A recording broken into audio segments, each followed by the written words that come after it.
a lot of times I mix in stages. So it's like I'll have a few different options. Again, this goes back to like the Goldilocks, idea.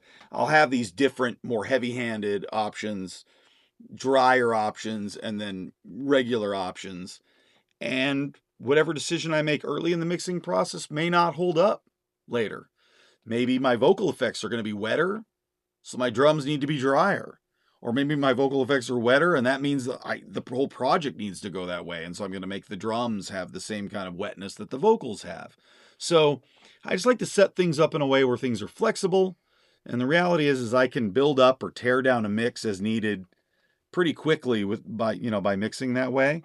Um, and so you have to know enough about where you can go, but you don't want to be so rigid that you're painting by numbers and doing everything by this specific thing. Because the reality is that's not the way music works. Mixing is not some straight line. I mean, occasionally I've had a few of those where just everything I did worked and I was home by 4 p.m. But usually it's a little bit of a journey.